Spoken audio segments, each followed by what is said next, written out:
Hi there, my name is Christina Ritter from EDL 550, and my assigned reading is The University and the Social Gospel, The Intellectual Origins of the Wisconsin Idea by J. David Hoveler Jr. This text covers the transformation from the American college to the new university. It focuses on the practicality of the curriculum in this transformation, shifting away from the stale lessons in the stale curriculum, focusing more on useful skills that can go out into the workforce. It also promotes the benefit of education to a larger portion of the community. No longer should education just focus on a wealthy or benefiting the few, but it should be able to benefit society as a whole. There was also a new desire for the advancement of knowledge through research. Again, we were no longer happy with this old concept of heritage and customs, but we were focusing on the unknown and all the knowledge that we could gain. These together form the foundation of the Wisconsin idea. Next up was the evangelical goal of a Protestant America in the 19th century. There was a quest at this time for religious unity and moral and social energy rather than a focus being on the institutional church. It was more non-denominational and how we can use this religious spirit to sort of go out into the social society. This term was mentioned, disciplined moral militia, and this referred to confronting America's ills under the evangelical mind to rid us of all of the wrongdoings. For example, the disciplined moral militia could save the drunkard in society by using the social and moral energy to correct him. It also began with the reform of the antebellum college, what we also know as the old college, and moving it into this concept of the new institution. Primarily talked about in the text is John Bascom. He was a pioneer for the Wisconsin idea, as well as the 5th president at the University of Wisconsin. John Bascom was one of the first religious thinkers to accept evolutionary science. He named this himself the New Theology.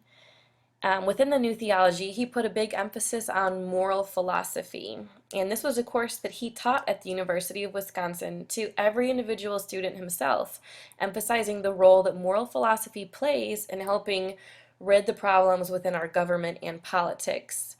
He also preserved evangelical ideology while reforming it to include the public sphere. This was the concept of the social gospel of America, and he was a catalyst in the role of transforming the old-time college idea of preserving this intellectual heritage into the new university's objective of the more open-minded pursuit of knowledge.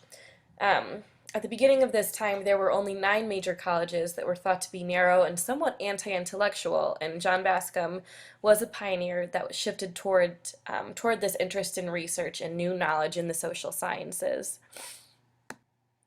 He was said to be on a quest for the kingdom of heaven in evolution. The following 2 quotes really help sum up and explain how he was torn between these 2 worlds of religion and social energy and morals stemming from that and transitioning it into the more social science institution-based theory. He said, what we call the movement of evolution is also the movement of reason. The world is thus laid open to us as a dynamic, living spiritual product. So you can see that John Bascom did not believe that there could be one without the other, and that in order to have a successful society, it needed to be founded in spiritual product. Also, he said that truth was revealed by the expanded powers of the intellect and science. So although he was the first one to accept science and evolution into his theories, he was still deeply rooted in religion. Next was a theology that seeks the regeneration of society, and ignorance of social laws is doomed to failure. This quote again continues this movement from gospel preacher to social scientist that John Bascom promoted. He wrote a text called Sociology that emphasized the need of ethical forces to advance our race. He was obsessed with organizing social power and investigating how to find that balance of power that would create a healthy society still founded in the evangelical program. And you can see that there is still that continuity between the evangelical ideals and this new sociology. Although he was very interested in dividing up that power and interested in the um, you know, putting a stop to the individual pursuit of wealth, you could see a little bit of his conservative stance within prohibition. He was a member of the National Prohibition Party, where he believed that, for example, abuse of alcohol would really tear apart the society and goes against what morally and socially we should be standing for.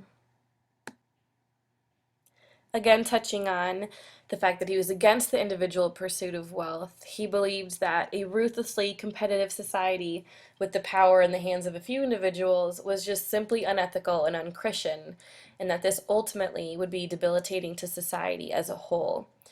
So, again, sort of being torn between these concepts of earlier religion and earlier institution with these more liberal ideas of having a healthier balance of power.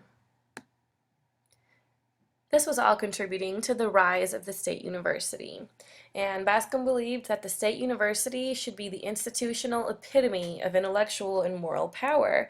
He mentioned that Ohio was a state that had many small universities, and that they were a threat to this concept of unification, and that Ohio, because of it, did not hold that much power. And he compared it to the state of Michigan that had the successful University of Michigan at the time, and that they had a much higher level of power, and that they also had a greater level of unification because of it. Again, linking it to this continuity from his evangelical ideals, he continued to say that system of education is a lone good which builds society together under spiritual law. Within the University of Wisconsin, he began to put an emphasis on classes in political sciences, economics, constitutional laws, and sociology. He believed that morals could impact social life through these educational doors of social science, politics, economics, etc. Bascom also argued that it was our obligation to return our services to the state, and that educational men will become servants to the state to counsel action as well as to carry it out. Although he never fully represented what the Wisconsin idea stood for, he did leave an outline for future leaders such as President Van Hise and Governor Lafayette. Richard T. Ely and John R. Commons at the university also strengthened the ties of both school and state. Ely was the director of the School of Economics, Political Science, and History, and New Economics was to Ely what New Theology was to Bascom, meaning that the New Economics was a usable means of the extension of Christian ideals from earlier evangelical ideals. The New Economics to him was a hope for the eradication of the ills in society, in which he wanted to create a sound Christian political economy, and that he believed the religious spirit needed to be in every aspect of political life. So he as well shared a lot of the same ideals as Bascom did, merging religion with institution and society. John R. Commons was the professor of economics in Ely's new school. He worked together with Ely to form the American Institute for Christian Sociology. However, Commons initiated progressivism and was distinguished for his social reforms. These included the Public Utility Act and the Civil Service Law. Finally, moving on to Charles Van Hise, who was the president of the university after 1902. He best represented the Wisconsin idea and what it stood for. He steered away from the social gospel ideals, finally, and focused more on the actual institution and education itself, separate from religion. His background came almost entirely from the sciences, primarily in geology, and he transformed once and for all Bascom's spiritual power into economic growth. He emphasized the social responsibilities of a scholar to the public interest and wanted his efforts to reach every home and business and every stoop in the community. Situating all of this into where we are in history at this current time, as well as the Thielen text. There were other universities around the same time claiming to be real universities that came from a small list, including Harvard and Yale, as well as Johns Hopkins and Columbia. Religion played a central role in not only University of Wisconsin, but in these other real universities as well. And funding for them was often tied between religious denominations and universities. The gospel of wealth was a hybrid doctrine. And Dwight Moody was one of those that utilized this gospel of wealth to promote fundraisers from businesses for the good works of Protestantism and the promotion of higher education. At this time in history, a lot of universities were realizing that religion and the university ideal of science were not conflicting, but actually enhanced one another, especially financially. Another big topic at the time was large-scale philanthropy.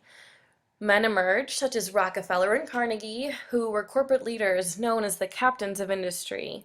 There was lots of large-scale funding going on from individuals and companies who were in support of this concept of education in large institutions. This began the generation of university presidents that were really entrepreneurs. They served much longer terms, and their influence didn't stop at the institutional level. They affected both local, state, and even national affairs.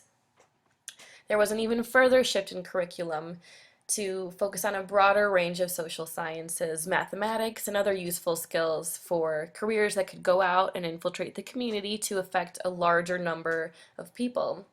There was also a higher level of professionalism, both within the classroom, on the student end, as well as the staff and faculty. At this time in history, there was also an importance placed on the architecture and the quality of the facilities you had.